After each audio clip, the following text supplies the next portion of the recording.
Buenos días, mi nombre es Diana Zambrano, soy residente de pediatría de segundo año de la Universidad del Valle. El día de hoy vamos a hablar acerca de transfusiones en situaciones de urgencias. Como contenido tenemos una introducción, vamos a hablar un poco de la fisiología de las transfusiones, cómo son las pruebas y la práctica segura que se hacen pues, en los medios o en los productos sanguíneos, los requisitos especiales para realizar una transfusión previamente, cuándo se debe transfundir, vamos a hablar de cuánto transfundir, algunos aspectos técnicos de las transfusiones y las conclusiones. Principalmente tenemos que las transfusiones halogénicas de glóbulos rojos son parte pues, de la práctica diaria de los servicios de emergencias, tanto pediátricos como de adultos. Ellas pueden salvar vidas cuando se usan de forma adecuada. Los grupos más transfundidos en la población pediátrica son los pacientes que se encuentran en las unidades de cuidado intensivo, tanto pediátrico como neonatales, aquellos pacientes que están previo a la cirugía cardíaca, aquellos pacientes dependientes de transfusiones que tienen algunas afecciones hereditarias, que requieren protocolos de transfusión pues, periódicas y algunos pacientes en protocolos de quimioterapia intensiva. Ahí tenemos que conocer que hay riesgos inherentes y algunas complicaciones de las transfusiones de productos sanguíneos que son importantes previo a la toma de decisión de un paciente de transfundir. Y esto, digamos, que ha hecho que en las últimas décadas se piense un poco más como antes de transfundir a un paciente, ¿sí? Uno se tiene que llenar pues como de varios motivos para poder tomar la decisión. Como definición, la transfusión se va a definir como la infusión de componentes de la sangre o sangre total en el torrente sanguíneo, y su objetivo básicamente es aportar los elementos de la sangre en cantidad suficiente y que con la mayor capacidad funcional posible en situaciones de emergencia. Eso va a ser como el objetivo principal de las transfusiones en el servicio de urgencias. La aféresis es la separación de los diferentes componentes sanguíneos que se hace mediante el proceso de centrifugación, en donde se extraen lo que el paciente va a necesitar y se devuelve al donante el restante de los componentes. Esto permite poder hacer más, digamos, más eficiente la extracción pues, de productos sanguíneos dependiendo de lo que nosotros queramos o lo que nosotros necesitemos para nuestros pacientes. Por ejemplo, por aféresis de plaquetas, el número de unidades extraídas a un donante va a equivaler a las que se obtendrían de 6 a 10 donantes de sangre total, que esto es mucho más eficiente que si yo saco las plaquetas de cada unidad de sangre total de un individuo que done. En cuanto a la fisiología, la sangre total, en su composición, el 45% van a ser glóbulos rojos o eritrocitos, y ellos van a ser parte del 99% de los componentes celulares de la sangre. El resto va a consistir en glóbulos blancos y plaquetas. De los volúmenes circulantes de sangre, pues estos van a variar con la edad. Para los niños recién nacidos y hasta los menores de 3 meses, tenemos que el total es de 90 mililitros por kilo del volumen circulante. En los niños mayores y en los bebés tenemos que es de 80 mililitros por kilo, y en los adolescentes a 70 mililitros por kilo. Con respecto aumenta la edad, pues va disminuyendo la volemia de nuestro paciente. Se dice que uno puede tomar como un promedio de los 3 y hacer más o menos que la volemia es de 80 mililitros por kilo en general. Acá vemos una gráfica en donde vemos la principal, digamos, función que cumple esos glóbulos rojos, que son el mayor componente de la sangre total, que es el transporte de oxígeno desde los pulmones, el cual va a ser acarreado pues, o cargado por las moléculas de hemoglobina, y este va a ir hacia el sitio donde se necesita, que son los tejidos, ¿sí? Y ahí va a ser entregado a esos tejidos. Entonces, como ya habíamos hablado de la fisiología previamente, esa demanda de oxígeno que tiene nuestro cuerpo para el consumo de oxígeno va a ser suplida pues, por la entrega de oxígeno que lleven esos glóbulos rojos con la hemoglobina que los acarrea. Entonces, la entrega de oxígeno va a depender básicamente del gasto cardíaco, el contenido arterial de oxígeno. Aquí es muy importante hablar de la hemoglobina, la saturación de oxígeno que tenga nuestro paciente y cómo esa hemoglobina puede acarrear esas moléculas de oxígeno de forma adecuada para llevarlas hacia los tejidos. En adultos sanos se ha demostrado que esos pacientes alcanzan la entrega de oxígeno crítico, que va a ser inferior a 10 mililitros de oxígeno por cada kilo por minuto, cuando la concentración de hemoglobina es de 5 gramos por decilitro. Quiere decir que a este nivel de hemoglobina, pues los pacientes van a tener una dependencia del oxígeno que entrega el organismo con el oxígeno que está consumiendo. Los niños tienen una diferencia y es que sus requerimientos metabólicos basales son mayores en el niño sano y pues esto va a aumentar más en ocasiones cuando el niño tiene, digamos, alguna situación especial de enfermedad, aumentando así el consumo de oxígeno por, digamos, expensas del gasto cardíaco a expensas de la frecuencia cardíaca. ¿Esto qué significa? Que los niños, por ejemplo, en el niño mayor de 1 año, que tenga su sistema cardiovascular sano, el niño tiende a tolerar niveles un poco mayores de hemoglobina, o sea, de 6 a 7 gramos por decilitro, un poco más altos que los del adulto para alcanzar el DO2 crítico, ¿sí? Entonces, nuestro niño sí es importante, dependiendo de la edad, valorar cuál es el nivel de hemoglobina que puede tolerar ese paciente para tener un buen aporte de oxígeno a los tejidos. En esta gráfica podemos observar la relación entre el contenido de oxígeno y la presión arterial de oxígeno. Vemos aquí como esta gráfica rojita es un paciente que tiene una sangre pues normal, con una hemoglobina dentro de límites normales y una saturación de oxígeno o una presión de oxígeno que está dentro de la curva normal de disociación pues de la hemoglobina. Cuando tenemos un paciente con anemia, vemos cómo ese gráfico se desplaza hacia la derecha, haciendo que a presiones arteriales de oxígeno iguales a las de un paciente sano, el paciente con anemia disminuye el 40% pues, del contenido de oxígeno normal de la sangre, ¿sí? Lo que podría cargar normalmente a un paciente que tiene pues, una hemoglobina normal versus un paciente que tiene anemia es mucho menor en el paciente que tiene anemia, ¿sí? Y eso lo equiparan en esta gráfica con los pacientes que tienen intoxicación por monóxido de carbono.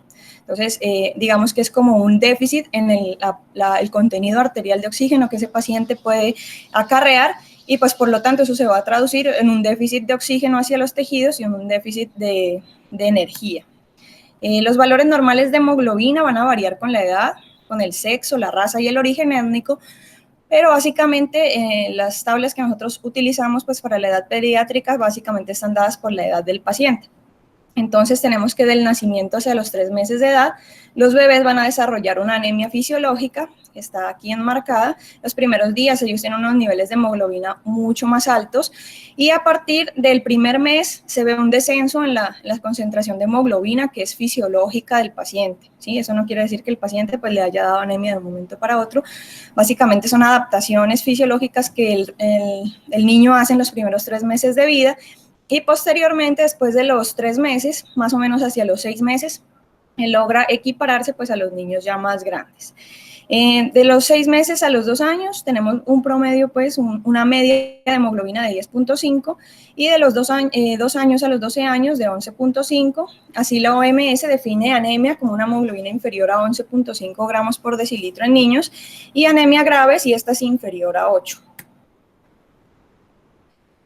Otra cosa a tener en cuenta es la eritropoyesis. La eritropoyesis va a durar de 10 a 12 días normalmente en un individuo sano. La vida media de esos hematíes es de aproximadamente 110 a 120 días y dependiendo de la edad van a durar pues menos. En cuanto pues, a vida media, en el recién nacido a término tenemos 70 a 90 días y en el prematuro de 50 a 80 días. La permanencia de esos glóbulos rojos que nosotros vamos a transfundir al receptor es de 45 a 60 días. Eso quiere decir que ellos tienen un ciclo de recambio y básicamente lo que nosotros hacemos al transfundir a un paciente es tratar el cuadro agudo y la emergencia de nuestro paciente, posteriormente el paciente con su propia eritropoyesis y ya con una estabilización hemodinámica pues va a tener que hacer, digamos, con su propia transición hacia su parte fisiológica. En cuanto a las pruebas previas que tenemos que hacer a la transfusión y las prácticas seguras, la transfusión de sangre es un procedimiento que es complejo, un procedimiento de alto riesgo y de múltiples pasos previo a la transfusión. Generalmente se deben cumplir unos protocolos estrictos, bien descritos pues ya en los procesos de banco de sangre, en los hospitales que manejan transfusión, para minimizar errores y resultados adversos. Después de que una persona done sangre, además pues, de hacer el análisis o cotejar el grupo sanguíneo y la detección de anticuerpos de esa unidad, se le deben realizar algunas pruebas que son obligatorias, como por ejemplo la de hepatitis B, detección de VIH, detección de hepatitis C, HTLV1 y HTLV2, sífilis y anticuerpos para sífilis. Adicionalmente, en algunas zonas que son endémicas de otras enfermedades o bajo circunstancias especiales, se pueden realizar anticuerpos antipalúdicos en zonas con alta endemicidad de malaria, anticuerpos del virus del Nilo Occidental y también hay algunos anticuerpos para tripanosomiasis en algunas zonas que tienen alta incidencia de la enfermedad. En situaciones de emergencia, no tanto de urgencia, sino un paciente que tenemos en una emergencia, por ejemplo, un shock hemorrágico severo, vamos a usar sangre O de negativa, ¿sí? Que es no cruzada. Entonces, esta es la sangre pues, que generalmente vamos a utilizar en los paquetes de emergencia cuando necesitamos transfundir a un paciente pues, en una situación que pone en peligro su vida. Una vez que la sangre se procesa y se analiza, entonces esta la pueden refrigerar y la pueden almacenar hasta por 42 días. Hay que tener en cuenta que entre más tiempo dura almacenada la sangre, tenemos más riesgo de causar en nuestro paciente algunas complicaciones o efectos secundarios, dado por los preservantes que usan para pues tenerla congelada y preservada y que ya la funcionalidad de los productos celulares va a ser menor. Siempre antes pues, de transfundir, en general, en la parte no crítica, se debe firmar un consentimiento informado, pero en las situaciones de urgencia, buscar ese consentimiento no debe retrasar o prevenir las transfusiones y se debe ya, en caso tal que la vida del paciente esté en riesgo, informar a la familia retrospectivamente. Se espera pues que el médico que atiende al paciente actúe sobre la base de lo que se sabe de los deseos del paciente, lo que es mejor para ese paciente clínicamente y lo que pues en el momento de la emergencia el paciente requiere. ¿Cómo es una transfusión segura? Siempre antes de transfundir a un paciente nos debemos hacer esta pregunta. ¿Es necesaria la transfusión en ese paciente? Siempre debemos preguntarnos eso, no tratar de transfundir pues por transfundir, porque yo creo que la necesita, sino llenarnos de motivos y seguir las guías y los protocolos antes de decidir la transfusión a un paciente. En caso de que no sepamos, pues debemos asesorarnos con los especialistas en este tema, ¿sí? Luego de asegurar que tenemos pues una indicación clara de transfusión, debemos preguntarnos si la sangre del paciente que le vamos a poner o el producto sanguíneo es correcto, si se administra al paciente correcto, en el momento correcto y en el lugar correcto. Entonces, siempre verificar antes de transfundir a un paciente la unidad que le vamos a transfundir, ya sea glóbulos rojos, plaquetas, plasma fresco, que sea la unidad que hayamos pedido, que tenga el nombre de nuestro paciente, porque es importante para el proceso de seguridad del paciente. Algunos requisitos especiales en algunas situaciones puntuales. Están los glóbulos rojos leucorreducidos.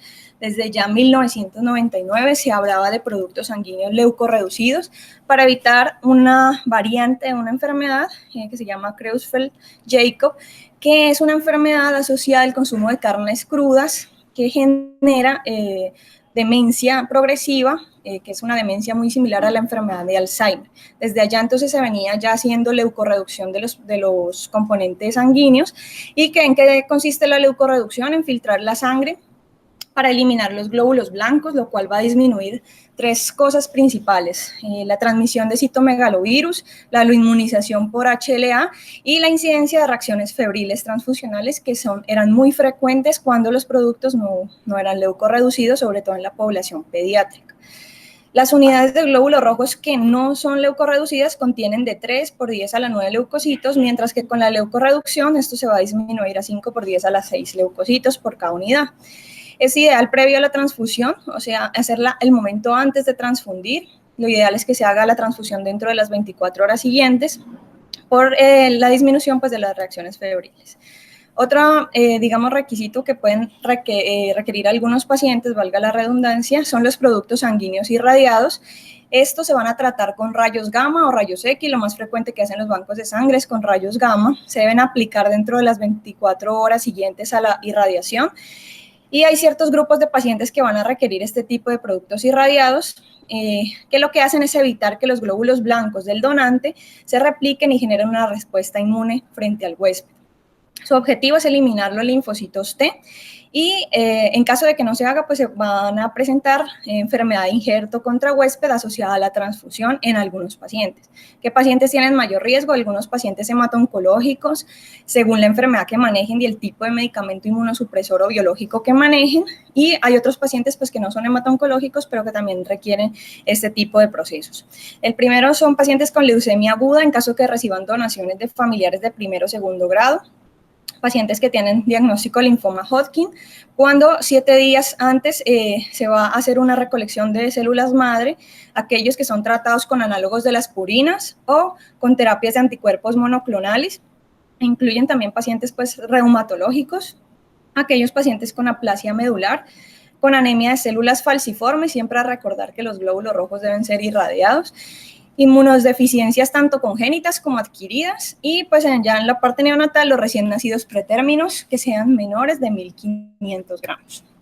Otra, digamos, consideración son algunos pacientes que van a requerir glóbulos rojos lavados.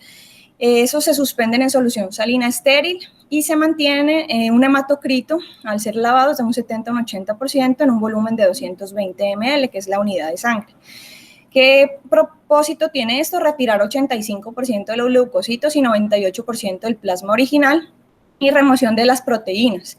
Eso evita, digamos, con el fin de evitar productos que contengan plasma en algunos pacientes que tengan antecedentes de reacciones alérgicas graves en transfusiones anteriores o anafilaxia en transfusiones de sangre o de productos sanguíneos previos.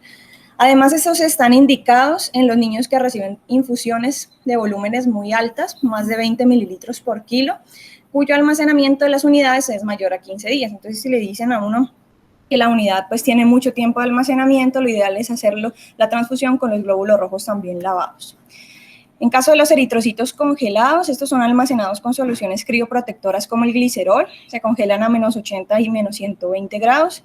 La viabilidad de estos es de varios años, pero digamos tienen indicaciones puntuales, que es en algunos fenotipos raros que han desarrollado anticuerpos por transfusiones múltiples o que presentan dificultades para la realización de algunas pruebas cruzadas. Entonces no son para todos los pacientes, sino para ciertos pacientes específicos. Aquí vemos algunas reacciones transfusionales de carácter no infeccioso. Es importante conocerlas porque vamos a ver cuál es el riesgo que sometemos a nuestro paciente cuando vamos a transfundir un paciente. La principal, pues una de las principales puede ser la reacción transfusional hemolítica aguda, dada por la incompatibilidad ABO, en caso que pues transfundamos un grupo que no es acorde con nuestro paciente. Es de inicio rápido, puede generar hemólisis, liberación de citoquinas, shock circulatorio, falla renal aguda y coagulopatía. Generalmente puede comprometer la vida de nuestro paciente y debe ser tratada pues con un manejo de fluidos agresivo y tratar de aumentar la diuresis en nuestro paciente. Está esa reacción transfusional retardada, hemolítica aguda, en la cual hay hemólisis de las células transfundidas y en un paciente que está previamente aloinmunizado, ¿sí? Entonces, generalmente, pues, es aloinmunización, es a antígenos de los glóbulos rojos por transfusiones previas o por embarazo, y más común en los antígenos KID y en el RH. Se da después de 24 horas de la transfusión hasta los 14 días, necesita pues que se confirme con pruebas de Coombs directo, y la severidad del cuadro puede ser moderada, llegando a una caída de la concentración de hemoglobina abrupta, ictericia, fiebre, hemoglobinuria y falla renal aguda, y pues la terapia es más que todo el soporte. Y están las reacciones transfusionales hemolíticas no febriles, que son más común con transfusiones de plaquetas. Produce liberación de citoquina, leucocitos, fiebre, rigor, mialgias y náusea en ausencia de otros síntomas. Se da generalmente después de 2 horas de la transfusión de plaquetas y el diagnóstico es de exclusión.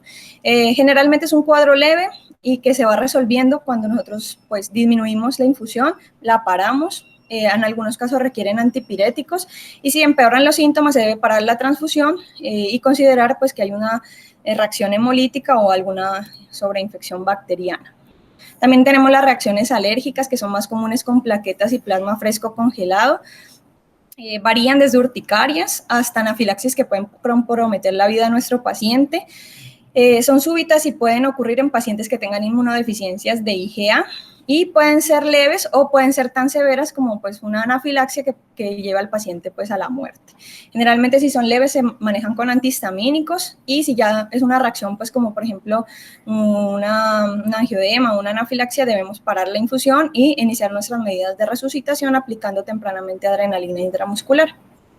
El TRALI, que es, digamos, uno de los más severos, es la injuria pulmonar asociada a las transfusiones, se presenta en uno de 150.000 unidades transfundidas, generalmente se da por anticuerpos del donante que reaccionan con los neutrófilos del paciente y los monocitos y generan un daño en el endotelio pulmonar, particularmente cuando la sangre viene de múltiples donantes. Se da entre 2 a 6 horas después de la transfusión, puede generar fiebre, rigor, dificultad respiratoria marcada, tos, hipotensión y unas opacidades nodulares bilaterales en la radiografía de tórax. Esta sí generalmente puede ser mortal y requiere pues ya manejo en unidad de cuidado intensivo. Hay otra que es la sobrecarga circulatoria asociada a transfusiones. En esta el paciente pues se deteriora agudamente y se empeora generando edema pulmonar y es secundaria al exceso de volumen. Se da entre las 6 siguientes horas de la transfusión y tiene alto riesgo el paciente que tiene enfermedad cardiovascular de base. ¿Sí? Entonces, tener mucha precaución en pacientes con cardiopatías previas, el volumen que vamos a transfundir a nuestro paciente. Generalmente puede comprometer la vida y pues también el manejo es en la unidad de cuidado intensivo.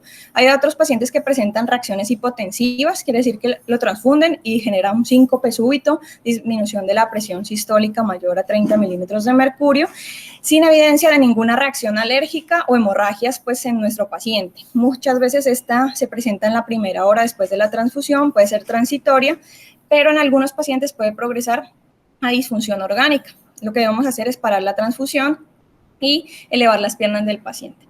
Y también está la enfermedad de injerto contra huésped, pacientes pues transfundidos, es rara. Generalmente los linfocitos del donante que son viables, lo que hacen es hacer una respuesta pues o generar una respuesta inmune contra las células del receptor y generalmente es por diferentes tipos de haplotipos HLA, típicamente en pacientes que tienen dos cosas, que son inmunodeficiencias y que están en protocolos de quimioterapia.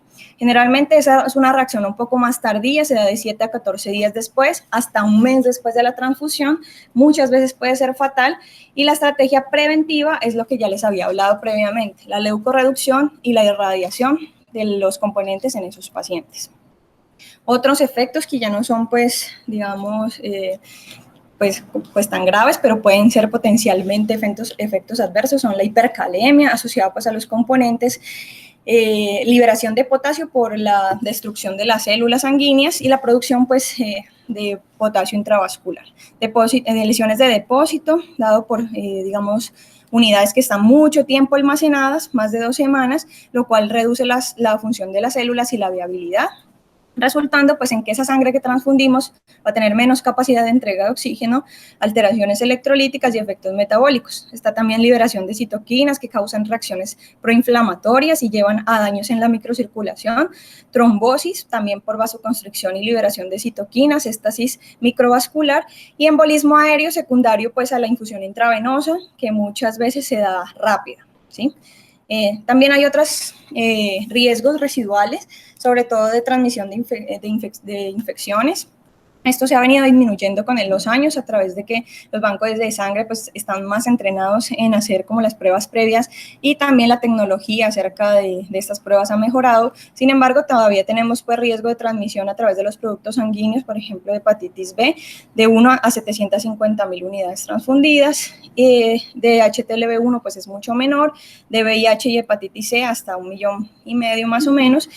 Y sí es importante saber que podemos transfundir a un paciente componentes bacterianos y generar contaminación en las unidades que vamos a transfundir, sobre todo se presenta más frecuente en las unidades de plaquetas que se dejan a temperatura ambiente. Generalmente las unidades de plaquetas debemos transfundirlas inmediatamente nos llegan porque podemos tener un riesgo de 1 a 6.000 unidades de poder tener contaminación o 1 a 100.000 pacientes pueden tener una reacción séptica después de la aplicación de una unidad de plaquetas. Entonces, después nos vamos a preguntar de conocer todo esto, pues cuando debemos transfundir a un paciente. Entonces, si bien los riesgos pues infecciosos son bajos, tenemos que tener en cuenta que los peligros graves de la transfusión no infecciosos, pues como el trali o el taco, pueden ser severos y son mucho más frecuentes en aquellos niños que tienen un estado crítico, porque tienen una reserva pues, funcional y metabólica más baja. Vamos a considerar lo que es la tolerancia individual a la anemia, ¿sí? Que es uno de los factores más importantes para decidir qué paciente vamos a transfundir. No todos los pacientes toleran de la misma forma la anemia. Algunos pacientes con ciertas condiciones como cardiopatías congénitas, hemorragias agudas, ¿sí? Van a tolerar pues mucho menos la anemia, mientras que otras enfermedades crónicas puede ser que toleren niveles de hemoglobina más bajos. El uso del umbral como factor único para decidir la transfusión, pues ya es un concepto que ha venido pues siendo obsoleto en los últimos años, a partir de varios estudios que se han hecho en la última década. Un estudio importante de esos es el estudio TRIPICU, en donde en el 2007 Lacroix y sus compañeros lo que hicieron fue comparar un grupo de pacientes en la unidad de cuidado intensivo y a esos pacientes que estaban críticamente enfermos y que requerían transfusiones, les manejaron dos tipos de estrategias. Un estudio, un metaanálisis aleatorizado. Entonces, lo que hicieron es coger pacientes y a unos les aplicaban la estrategia restrictiva de transfusión, que era transfundirlos cuando tenían hemoglobinas por debajo de 9, entre 7 y 9, y a otros se aplicaban la estrategia liberal, que da transfusiones con hemoglobinas de 10 o 12 o inferiores. Y a esos pacientes les evaluaron pues la mortalidad, la morbilidad y los desenlaces. Y se vio que la estrategia restrictiva es al menos igualmente efectiva y probablemente superior en algunos casos que la estrategia liberal en pacientes en estado crítico, y que el valor de 7 a 9 de hemoglobina es bien tolerada para la mayoría de los pacientes en esa situación. Entonces, a partir de ahí ya se ha venido como disminuyendo cada vez más como el umbral, por así decirlo, de transfusión en los pacientes pediátricos. Ese estudio inicialmente se hizo en adultos y luego se extrapoló también a pacientes pediátricos. Además, esa limitación en las transfusiones cuando utilizamos la estrategia restrictiva nos va a ayudar a reducir la incidencia pues, de las transfusiones en los pacientes, y la redujo hasta la mitad de los casos. O sea que vamos a utilizar menos productos sanguíneos, y al utilizar menos productos sanguíneos, menos riesgo de efectos secundarios. Los requerimientos de transfusión pues, se van a determinar de acuerdo a varias variables. Aquí tenemos un consenso de recomendaciones que hace un grupo de expertos de múltiples universidades de Estados Unidos, en varios estados, en donde son pues, expertos en transfusiones y en anemia. Y ellos hicieron una revisión de la literatura, de toda la literatura existente hasta el 2018, en donde hacían pues como unas recomendaciones generales basadas en niveles de evidencia. Entonces ellos dicen que debemos transfundir de acuerdo al nivel de hemoglobina, pero también adicionar otras cosas, como por ejemplo los factores de riesgo cardiopulmonar de nuestro paciente, los síntomas, que muchas veces se evidencian por hipoperfusión, palidez, taquipnea, taquicardia, hipotensión, apnea. Apnea es muy importante en los lactantes y en los niños neonatos, y compromiso del estado de conciencia. Si nuestro paciente presenta alguno de estos síntomas, ellos lo ponen ahí como importante en el hecho de que cualquier síntoma de estos, el paciente pues tiene como ya indicaciones dependiendo del nivel de hemoglobina para transfundir. También debemos determinar cuál es la etiología de la anemia, ¿sí? O del déficit que tengamos tanto plaquetario como de factores de la coagulación en cuanto a coagulopatías, y ver la evolución esperada de la anemia en nuestro paciente dependiendo de la enfermedad. En general, pues las recomendaciones deben estar basadas en evaluación de riesgo, el beneficio de nuestro paciente y cuáles son las alternativas que yo tengo en lugar de la transfusión. Entonces, por ejemplo, en un shock hipovolémico, pues yo puedo manejar antes muchas otras cosas antes de transfundir al paciente. En otro tipo de, por ejemplo, sangrados que no comprometen la vida, tenemos unos medicamentos adicionales que podemos utilizar. Entonces, primero utilizar estrategias no invasivas y pues ya por último, obviamente, si no mejora el paciente, pues utilizar la transfusión. Debemos medir siempre una concentración de hemoglobina antes de prescribir cada transfusión de glóbulos rojos, excepto si el paciente pues tiene una hemorragia potencialmente mortal, que en ese caso pues no vamos a esperar concentración de hemoglobina, sino que debemos actuar inmediatamente. En cuanto al paciente con anemia, la toma de decisiones a menudo en ese paciente sí se basa en el nivel de hemoglobina. La anemia grave puede ser causada por 3 mecanismos. El principal pues es la reducción en la producción de glóbulos rojos. El aumento en la destrucción, por ejemplo, pacientes con hemólisis, con algunas patologías autoinmunes, y el otro, pues, que sería la pérdida sanguínea en los pacientes con shock hemorrágico. Esas tres causas pueden ser la causa de la anemia de nuestro paciente. Entonces, el uso de estrategias restrictivas en los pacientes con anemia ha sido, por ejemplo, estudiado y se ha concluido que los niños no cianóticos que están hemodinámicamente estables se deben adaptar o se adaptan bien a umbrales de transfusión debajo de 7. ¿Sí? Generalmente entre 5 y 7, considerando los síntomas de nuestro paciente, que ya les expliqué anteriormente, y menor a 5, pues generalmente ya tiene unas consideraciones que las vamos a ver. Siempre debemos considerar el umbral más alto si el niño tiene anemia sintomática, lo que ya les dije, o función cardiorrespiratoria deteriorada. Entonces, esas dos cosas son bien importantes para decidir qué paciente se transfunde. Algunas poblaciones especiales que requieren transfusiones más frecuentes, como por ejemplo niños con enfermedad hematológica como beta-talasemia mayor o enfermedad de células falciformes, van a requerir por su patología y por sus crisis, pues unos protocolos de transfusión diferentes. También algunos pacientes con causas hereditarias que son raras de anemia, como hemoglobinas inestables o anemia de Diamond-Blackfan. En general, los niños críticamente enfermos o con riesgo de enfermedad crítica, la recomendación es transfusión de glóbulos rojos si la concentración de hemoglobina es menor a 5 gramos por decilitro. Es una recomendación fuerte con una evidencia pues, que no es de muy buena calidad porque la mayoría de estudios de transfusiones y eso son adultos, pero lo que hay, pues la recomendación hasta ahora es esa.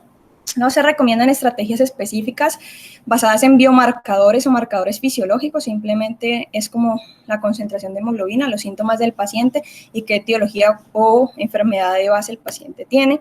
Y en los pacientes que están estables y que tienen concentraciones mayores a 7, recomiendan no transfundir. Si el paciente pues, no tiene ninguna patología de base, es un niño sano que está hemodinámicamente estable, ¿sí? El paciente con anemia posoperatoria no hemorrágica aguda, excluida la cirugía pues, cardíaca, cuando al paciente le van a hacer cirugía cardíaca y otras indicaciones, que está estable, no se debe transfundir si la concentración es mayor a 7, y entre 5 y 7, pues no hay suficiente evidencia, ¿sí? Y esto debe ser basada en el juicio clínico. Entonces, si tenemos un paciente con anemia posoperatoria no hemorrágica aguda, o un paciente que está con hemoglobina entre 5 y 7, pero el paciente está sintomático, tiene síntomas o tiene algún compromiso cardiorrespiratorio, obviamente en ese paciente sí tenemos que indicación de transfusión. Paciente que está hemodinámicamente estable, ellos recomiendan que el objetivo posterior a la transfusión va a ser aliviar la indicación, más no alcanzar un nivel de hemoglobina pues normal para la edad, sino vamos a esperar que el paciente alcance los niveles normales para su edad, simplemente es como manejar la parte aguda. Una meta de hemoglobina pues razonable, ellos plantean que puede estar después de la transfusión entre 7 y 9,5 dependiendo del nivel de hemoglobina que tenga el paciente pues previo a la transfusión. Pues digamos, la recomendación es una clase 2B, que es pues con un nivel de evidencia no tan alto. El niño en estado crítico que tenga insuficiencia respiratoria, entonces transfundir sí o sí si está menor a 5. Y entre 5 y 7, basado en el juicio clínico, normalmente estos pacientes como tienen insuficiencia respiratoria, entre 5 y 7, pues obviamente son sintomáticos, considerados sintomáticos, y si nosotros pues tenemos, dependiendo del contexto, a nuestro paciente, pues considerar sí que se puede transfundir entre 5 y 7. En pacientes que estén estables con insuficiencia respiratoria que no sea un SDRA, no se debe administrar transfusión de glóbulos rojos si la concentración de hemoglobina es mayor a 7. O sea, que insuficiencia respiratoria puede ser, por ejemplo, un niño con una bronquiolitis, un niño con un asma, ¿sí? Que nos llegue al servicio de urgencias, pues en ese caso sí considerar que por encima de 7, pues no, ellos no recomiendan, ¿sí? En shock no hemorrágico, considerar todas las estrategias posibles previo a la transfusión para aumentar el suministro de oxígeno y disminuir la demanda en los tejidos, y no solamente la transfusión de hemoderivados. Pacientes con sepsis grave o shock séptico, la recomendación es no transfundir si la concentración es mayor a 7 gramos por decilitro, ¿sí? Y ya pues menor a 7 dependiendo de los síntomas también. Importante acá, pues en la parte de los pacientes que tienen hemorragias, puede ser hemorragia no mortal o el shock hemorrágico. En caso de hemorragia, pues que no es potencialmente mortal, se recomienda transfundir cuando tienen hemoglobina menor a 5 a todos los pacientes y considerarla entre 5 y 7 dependiendo de los síntomas. En el shock hemorrágico, digamos que varía un poco la parte de las transfusiones, ¿ya? Ya les voy a explicar por qué. Una parte de la fisiopatología, hay poca evidencia que sea de alta calidad en población pediátrica que defina el enfoque óptimo de la reanimación, tanto con líquidos, digamos que en líquidos hay un poco más de evidencia, pero con transfusiones es más escasa en niños con shock hemorrágico. La reanimación hemostática se plantea extrapolada de los adultos, que va a ser el enfoque predominante para manejar los protocolos de transfusión masiva en niños, que es transfusión masiva, es cuando transfundimos a nuestro paciente el total de su volemia en 24 horas o menos, ¿sí? Y esos protocolos para manejar las transfusiones en pacientes con shock hemorrágico han sido extrapolados de estudios en adultos, generalmente pacientes o personas que están en situación de guerra. En la guerra se ha estudiado bastante, y también en estudios amplios en pacientes en Estados Unidos, pues en los servicios de trauma y emergencias, y aquí en Colombia pues también hay varios estudios. La administración de plasma fresco congelado, plaquetas y glóbulos rojos en proporciones iguales que proporcionan, digamos, y se aproximan a la composición fisiológica del organismo, es lo recomendado en estos pacientes, debido a que previene o atenúa la coagulopatía dilucional y trata además la coagulopatía asociada al trauma. ¿Esto qué es? Los pacientes que están en el contexto de un trauma con un shock hemorrágico van a tener una coagulopatía secundaria a varias causas. La principal de ellas, pues obviamente va a ser la pérdida sanguínea, pero también tenemos otros factores diatrogénicos, como por ejemplo la infusión de cristaloides fríos en el servicio de urgencias o en el área prehospitalaria, la hemodilución por la administración de cantidades grandes de esos líquidos, la hipotermia, la acidosis metabólica que se produce en el paciente y la exposición ambiental. Adicionalmente a esto, hay factores genéticos y de respuesta inmunitaria y adaptativa, tanto de la respuesta inmunidata como la adaptativa, que hacen que nuestro paciente tenga, digamos, menor funcionalidad de esos factores de la coagulación, de las plaquetas. Y también hay, digamos, características o pues algunas cosas ligadas a la hipoperfusión y al trauma como tal, la liberación de algunos péptidos mitocondriales, la actividad de la proteína C que se disminuye, entonces hay inactivación de los factores 5 y el factor 8, incremento de la plasmina, liberación de factor tisular, incremento de trombomodulina. Adicionalmente, pues por la respuesta normal del organismo al trauma o al shock, va a haber respuesta simpática con activación pues, de vasoconstricción, activación de neutrófilos, activación del endotelio, daño en el glicocálix y aumento de la permeabilidad, va a hacer que perdamos pues, componentes del plasma. Y a nivel de la activación de la hemostasia, pues activación de fibrinógeno con consumo de fibrinógeno, activación de las plaquetas, en donde esas plaquetas, pues con esa activación masiva pueden generar una disminución en su número, y el daño endotelial que produce inflamación y pues compromiso. Entonces vamos a tener una disminución de los glóbulos rojos, de los factores de la coagulación y las plaquetas, una disminución en el margen pues de funcionalidad de esas plaquetas, asociada pues a esto anemia, y una disminución en la actividad de los factores de la coagulación dado por la hipotermia y por la acidosis. Todo esto va a llevar al paciente a una coagulopatía asociada al trauma, adicional a una coagulopatía dilucional. Nuevos estudios en los últimos años nos hablan de dos métodos importantes que pues, serían como algo, digamos, que nos podría ayudar en el servicio de urgencias, que son la tomboelastometría y la tomboelastografía, que ellos analizan las propiedades cinéticas y viscoelásticas de los coágulos y evalúan la funcionalidad global de ese coágulo y el monitoreo del tratamiento hemostático, que tienen de ventaja contra los tiempos de coagulación normales y la prueba de las, pues la medida de un hematocrito, por ejemplo, o un hemograma, que estos pacientes, estos estudios se pueden hacer digamos, al lado del paciente, sobre la cama del paciente, son muy rápidos, están entre 3 a 10 minutos, mientras que los tiempos de coagulación normales y el hemograma se pueden demorar de 20 a 60 minutos. Nos pueden predecir la necesidad de transfusiones masivas en minutos y nos dan diferentes patrones según la gravedad del caso. Entonces acá vemos, las gráficas nos dibujan lo que es trombos normales, cuando hay déficit de plaquetas, déficit de fibrinógeno, hiperfibrinolisis y heparinización. Y entonces yo ya dependiendo de estos patrones puedo definir si el paciente solo necesita plasma, si el paciente necesita plaquetas o si necesita pues todos los componentes sanguíneos. Esto guía la reposición y nos disminuye el uso de los hemocomponentes hacia trastornos específicos, ¿sí? Y pues puede mejorar, digamos, la toma de decisiones en el paciente con shock hemorrágico. Pero pues como no disponemos, digamos, aquí, por ejemplo, en el hospital de ellos, entonces vamos a utilizar básicamente pues lo que es la clínica y el cálculo del volumen perdido de nuestro paciente. En caso del paciente que pierda más del 15% de la volemia o que tenga una pérdida masiva de sangre, pues con 15% nosotros vamos ya a empezar transfusión. En ese caso, pues no necesita, digamos, pues transfusiones masivas, pero si el paciente ha perdido sangre masivamente, que se define como toda la volemia del paciente en 24 horas o la mitad de la volemia en 3 horas, tenemos que activar el protocolo de hemorragia masiva del hospital, iniciar una provisión rápida de glóbulos rojos o de negativos o específicos del grupo del paciente si los disponemos, y en ese paciente transfundir a 5 mililitros por kilo en alicuotas pequeñas de glóbulos rojos empaquetados calentados, plasma y plaquetas en una proporción 1:1:1. Se ha visto que en estudios, pues esto se hizo en un estudio de adultos, la proporción 1:1:1 disminuye la mortalidad, disminuye la muerte por exsanguinación y aumenta, digamos, la hemostasia en nuestro paciente. En el caso que el paciente no responda a esa transfusión 1:1:1 inicial, debemos transfundir 2:1:1, que quiere decir 2 veces las unidades de glóbulos rojos, una de plaquetas y una de plasma fresco. Si el paciente ya no responde a esas dos transfusiones, pues debemos evaluar la posibilidad de hacer cirugía de control de daños. Adicional, se puede utilizar el ácido tranexámico, a dosis de 15 miligramos por kilo, durante 10 minutos, seguido pues como de un goteo de 2 miligramos por kilo por hora. En cuanto a pacientes con lesión cerebral aguda, trauma cráneoencefálico o una enfermedad cerebrovascular aguda, considerar transfusión si la concentración de hemoglobina está entre 7 y 10. En estos pacientes es un poco más alto, pues como el umbral. En anemia drepanocítica, en caso de síndrome torácico agudo, el niño que está gravemente enfermo, evaluar pues si el paciente requiere exsanguinotransfusión, que esa se indica pues según el juicio clínico, y de lo contrario se recomienda una transfusión de glóbulo rojo simple.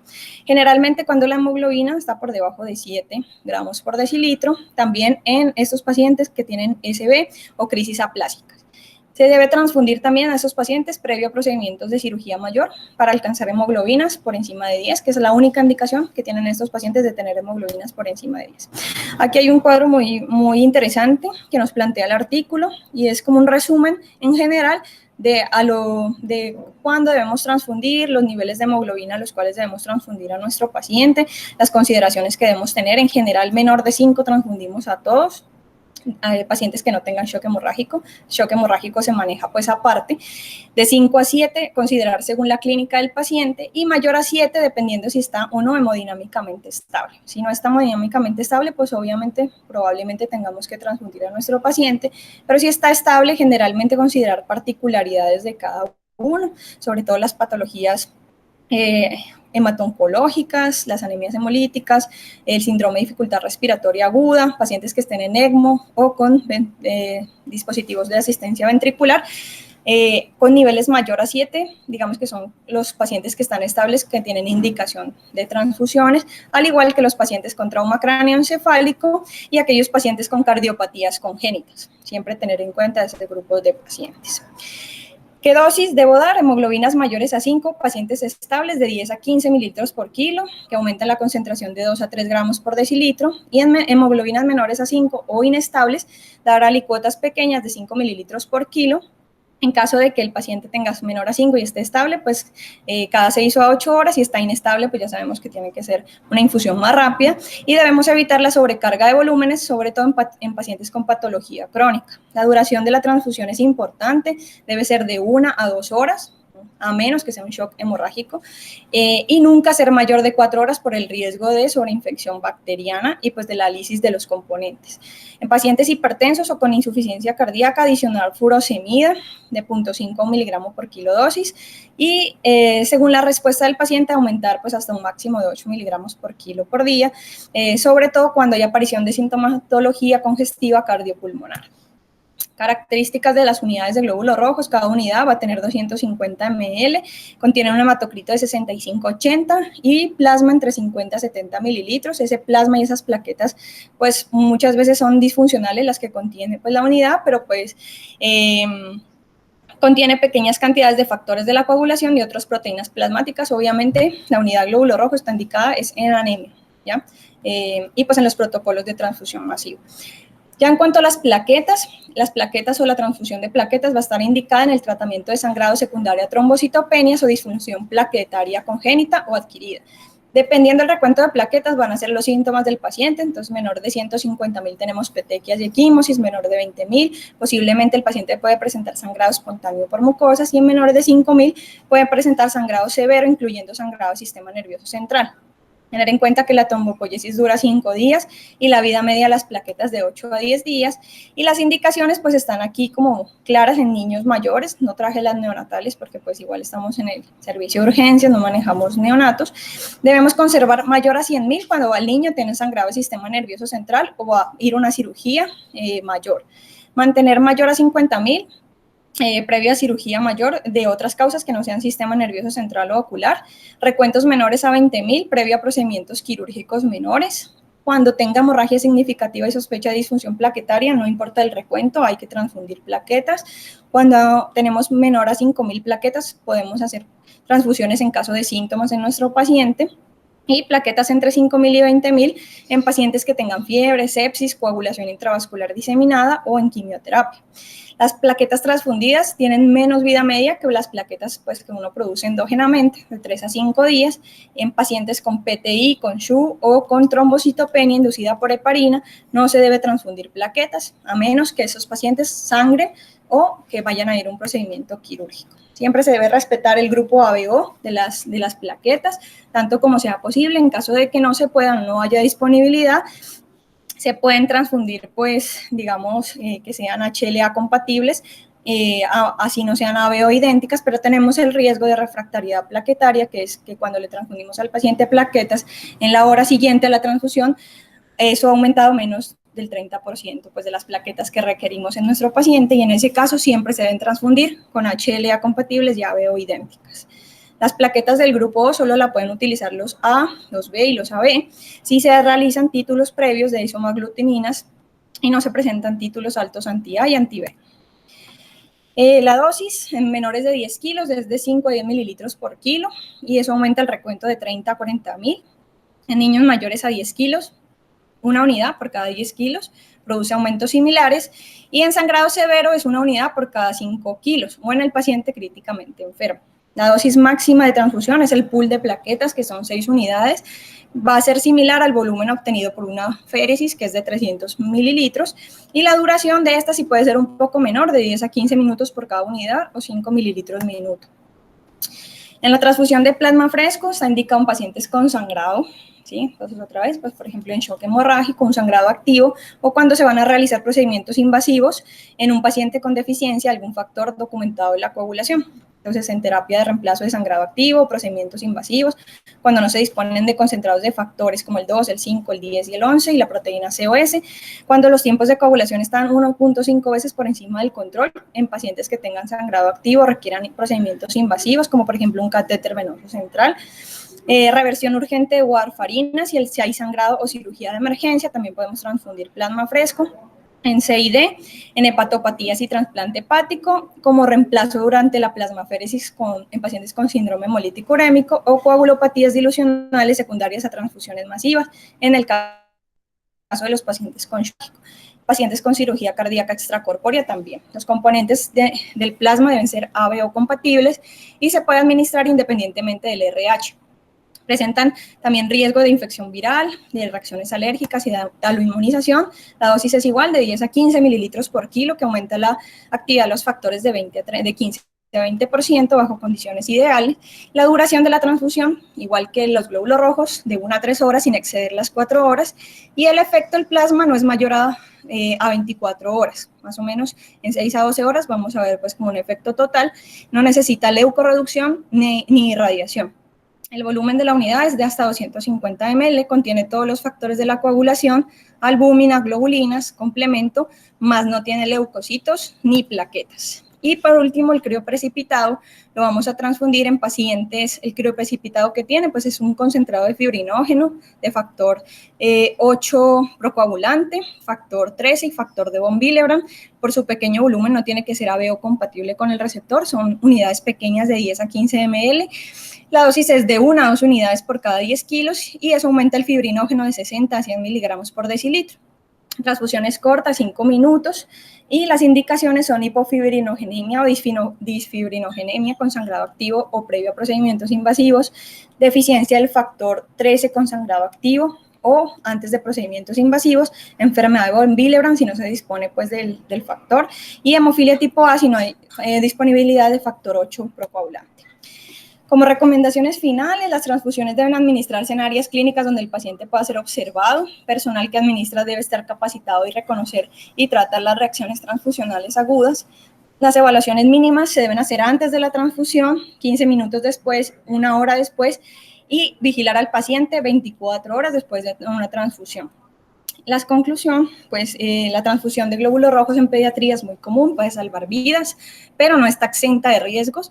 El propósito de las transfusiones es proporcionar los elementos sanguíneos en cantidad suficiente y con mayor capacidad funcional posible en una situación de emergencia, y los médicos deben estar conscientes de las razones detrás de su uso e intentar reducir al mínimo la necesidad de transfusión. Muchas gracias.